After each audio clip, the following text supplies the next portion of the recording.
What's going on, everyone? I'm Sam with Rokoko, and today we're going to be going through my personal tips for getting the best results in Reallusion iClone with AccuFace using the new Rokoko Headcam. So these are personal, tricks that I've learned. They may or may not work for you. Take them for what they are. And I always encourage you to go check out the Reallusion YouTube channel where there are a ton of other tutorials from Denoise as well. Okay, so let's get into it. Okay, so before we get into the nice tips, I think the first pre-tip I have is just expectation setting. I think a misconception a lot of people have about mocap is that you just throw on the suit or you throw on the head cam or head rig, whatever, and it's just gonna come out perfect every time from the beginning. And that's rarely true. It's true depending on what you're doing. If you're getting a social vid, it doesn't need to be perfect. That's great. But for especially high level motion capture, you should expect to have to fix a few things as you go, and that's totally fine and to be expected. And when it comes to single camera facial motion capture, there's definitely going to be maybe some things that aren't looking right at the beginning. And that's why in Rokoko Studio, we have filters to make the final result better. And in Reallusion and with AccuFace, there are many native tools that are designed to improve the end result. And it's really important that you use those tools, right? So before we get started, I would just, say that there might be some wonkiness at the beginning. Play around with the tools, use the tools that are provided, and you'll get a much better result. It should be an expected part of the process. So the first official tip to know is that for AccuFace, you're gonna have to be plugged in directly into your computer. So this cable on the head cam is kind of designed to plug into an Android phone and then be put into your pocket.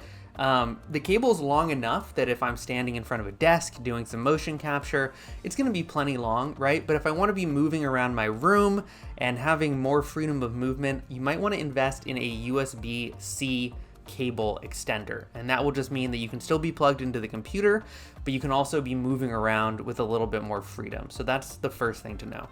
Okay, now we can get to some of the more fun stuff. We're actually in Rokoko Studio, and in this example, I'm gonna be live streaming my body motion capture and hand motion capture using my Smart Suit Pro 2 and Smart Gloves from Rokoko Studio into iClone, and then we'll use AccuFace for the facial mocap. And when you're using the head cam with your Rokoko motion capture, in this case, I'm gonna take the head sensor, take it off of my headband, and plop that onto the Velcro part on top of the head cam. So it can be on top, it can be at the back a little bit, but you can see that it's a little wonky because I didn't do that before my calibration, but I'll do that. I'll do another calibration. There we go, now I got my head sensor and it's all looking good. The other little tip is that I tuck the cable down through one of the little Velcro straps that are on my hip, and that way the cable isn't getting in the way of my arms and it's then plugged into the computer. And again, I'm standing at my desk, I have plenty of room to move around, but if I was moving around the room, I would definitely need an extender cable. Okay, let's turn on our live streaming and then we will jump into iClone. So I have iClone open. I just loaded in good old Kevin here, and I also opened up AccuFace. And you can see the first thing that we're gonna need to do here is just rotate this camera here. So there's this little tab at the side of AccuFace. I'm gonna grab that, rotate my camera till it's looking good. Make sure that my head is in the right spot, maybe adjust this a little bit. And one of the first things that I do is down here under resolution, we have a bunch of different options that come with the head cam. And so I tend to use the lowest resolution option. Play around with this. Find out what's best for you, for your environment. The other thing is, make sure there's a lot of light in your environment. Light is really important when it comes to facial motion capture. If you don't have enough light, it's not gonna look good. So play around with the resolution, play around with the tracking FPS, and I tend to use the lowest resolution one just because I find that it gives the best result. Okay, so I opened up Motion Live. I, started up the Rokoko and AccuFace streams. So we are now streaming live into iClone.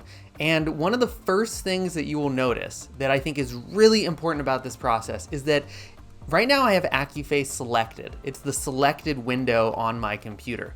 If I go and select iClone, I get a massive drop in quality and lag.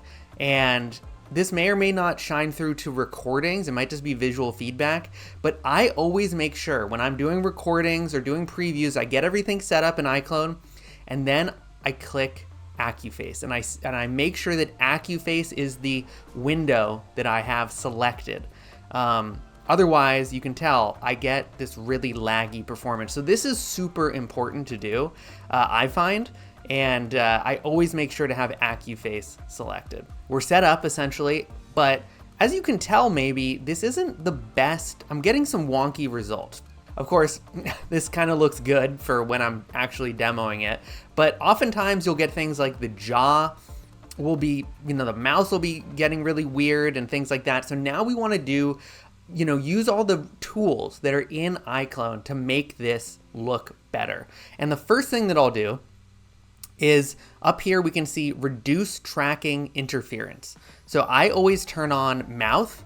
I find that you can get some jitter around the mouth, and so I always turn on mouth. That is the first thing, reduce tracking interference. The next thing, which might be obvious, is calibrate facial capture. Down here at the bottom, we want to do a calibration. I do these first three. I can't figure out how to do physically the fourth one, so I don't do it. But let's do the first three right now. And I can just click them, as I look forward. I don't have to look at my screen. So neutral, brow raise, and brow drop. And then I can just X out. And that is all the calibration stuff we're going to do with AccuFace. So we did resolution, we did FPS, we did the reduced tracking interference, and we calibrated. And the rest of the things we're going to do are now in iClone. And we're going to get some wonkiness, again, as we get into iClone to adjust some of these settings.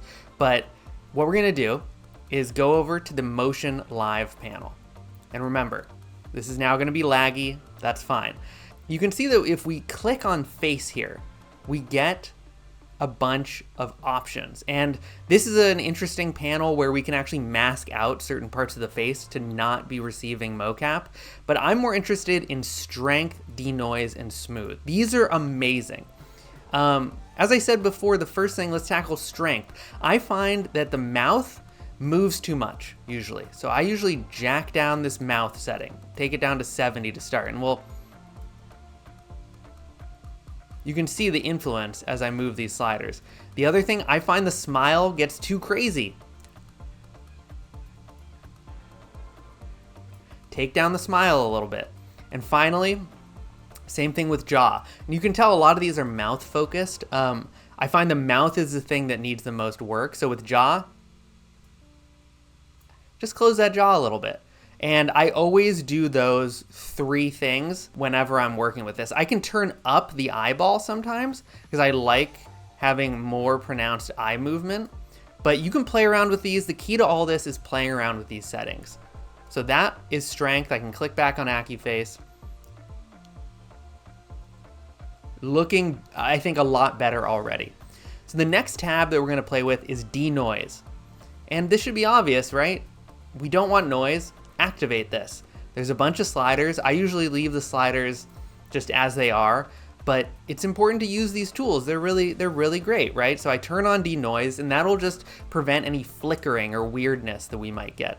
The final tab is smoothing. I don't generally use this. You can play with the tools. Find out what works for you. But I find that if I use the smoothing, if I do use it, I'll turn it down quite a bit because I find that it can reduce some of the fidelity, right? Things get a little too smoothed out and we don't get that natural result that we're looking for. But look at this. You can see okay, so see this weirdness with the mouth? Let's make some final adjustments. Let's do that again. We'll try and, force it. So we'll click into here and adjust the strength.